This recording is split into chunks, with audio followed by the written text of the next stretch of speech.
फेरि अफ भइहाल्छ Hello and namaste everyone. Hope you guys are fine and yeah, like my bike is having yet another issue and यो पालि चाहिँ हल्का serious वाला नै छ के हुन्छ नि बाइक आफै अफ भएको भाइ हुन्छ के त्यो अफ हुन लाग्दाखेरि चाहिँ हुन्छ नि अब जति हाई आरपिएम मा भयो नि पावरलेस फिल हुन्छ के बाइक जेसिबी हो अनि के भएको यो बाइक पनि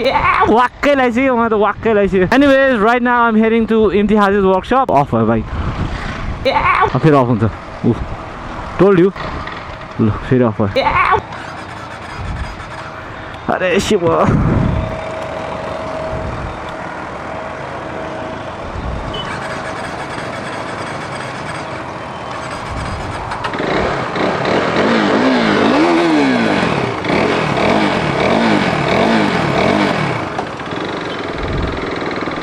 बहुत टेन्सन दिइरहेको छ यो बाइकले एनिवेज अब चाहिँ म इम्तिहाजका जान्न होइन एन्ड उसले चाहिँ के भन्छ यो बाइक बनाउनु सक्छ भनेर भन्दैछ क्या बेकारमा केटिएम सर्भिस सेन्टरसम्म गएर फेरि दिनभरि बाइक छोडेर धेरै पैसा खर्च गरेर के खानु बनाउने बरु इम्तिहाज नै बनाउनु लगाउँछु म भन्ने सोचमा हो आज चाहिँ बनाउनु सक्यो भने चाहिँ ठिकै छ होइन अब बनाउनु सकेन भने चाहिँ टेन्सन हुन्छ फेरि बाइकको प्रब्लमहरू त अब सहनै नसक्ने भइसक्यो कि वाक्कै दिक्क भइसक्यो एन्ड अब मिल्यो भने त फुल सर्भिसिङ पनि गरिदिनु हो इम्तिहाजकै आज त बाले सिटी के हो त्यो बम हो क्या हो कहाँ यतिको राख्छ त्यस्तो फोहोर पनि बम जस्तो ए हालौँ बाइक एकछिनको लागि अब होइन त्यहाँभित्र सिआरएफ बनाइरहेको रहेछ अहिले अब मेरो टर्न कहिले आउने हो खेर्कै छैन अझ अब बाइकलाई चिटिक च्याट पार्नुपर्छ क्रेजी बेन राइडरको बाइक चाहिँ यहाँ छ मान्छे चाहिँ छैन फेरि बुझ्दै खोइ कता few seconds later I just call crazy Ben rider end हुन्छ नि मेरो बाइक त अफ भएको भाइ हुन्छ तेरो बाइक लगौँ भने त लग भनेर भनेको थियो I'm going to take crazy Ben riders Benelli to by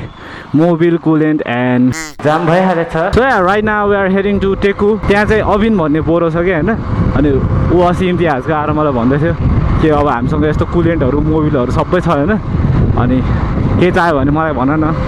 मिलाएर दिन्छु भनेर भनेको थियो त्यही भएर म त्यहीँ गइरहेको हो होइन या लाइक हुन्छ नि अब आज बाइकको फुल सर्भिसिङै गरिदिने क्या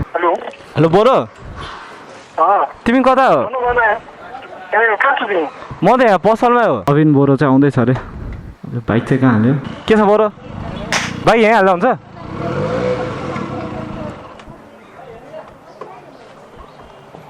ल यहाँ हालिदिउँ बाइक चाहिँ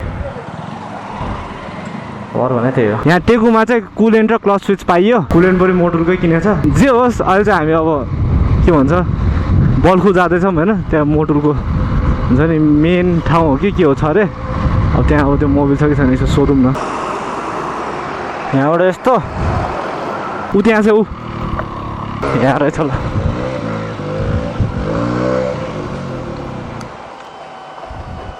तपाईँसँग त्यो मोटुल 300 भी छ कताभित्र गत द मोबिल 300 भी नै पायो हम लुट गए हाँ लुट गए हम RC 390 के प्यार में लुट गए अब त्यो इम्तिहाजका पुगेपछि देखाउँला है त मोबिल चाहिँ फुल सर्भिसिङ गर्ने सबै सामानहरू लिइसक्यो मेरो त्यो रोक्ने प्रब्लम चाहिँ छ नि त्यो चाहिँ अब FI4 भएर हो कि 4 भएर त्यो चाहिँ FI4 भएर हो कि के हो भएर भएको अरे होइन त्यो चाहिँ सफा गरेर पुग्छ होला भनेर भन्दैछ इम्तिहाज चाहिँ स्पोन्सरसिपको पैसा त सबै मेरो बाइक बनाएरै सकिन्छ हो ल पुग्यो बल्ल इम्तिहाजको वर्कसपमा अब त्यही हो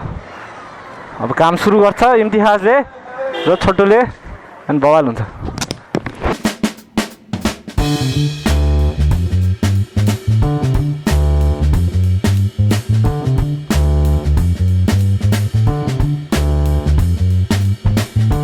मोबिल फिल्टर किन बिर्सेर फेरि केटिएम सर्भिस सेन्टरसम्म पुगेर भर्खर मोबिल फिल्टर लिएर आएको एन्ड या बाइकको काम चाहिँ अझै हुँदैछ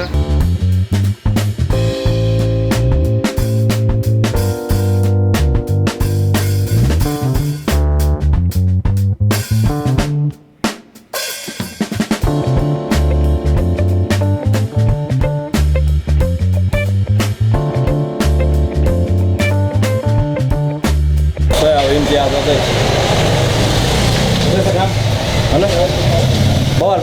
बल काम गरेर चाहिँ त्यहाँ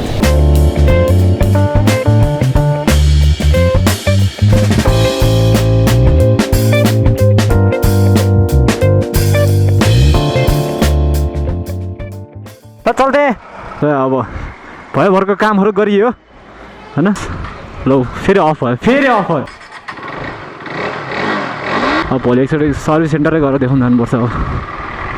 एनिवेज यहाँ आजको त्यो मोबिल चेन्ज कुलेन्ट चेन्जहरू त्यहाँदेखि त्यो सबै त्यो सफा गर्नेहरू त अब त्यो हुन्छ नि हल्का सर्भिसिङ जस्तो म त गरेँ अफ हुनु खोजेछ ल मामफुली फेरि अफ भइहालेको छ दामी बाइक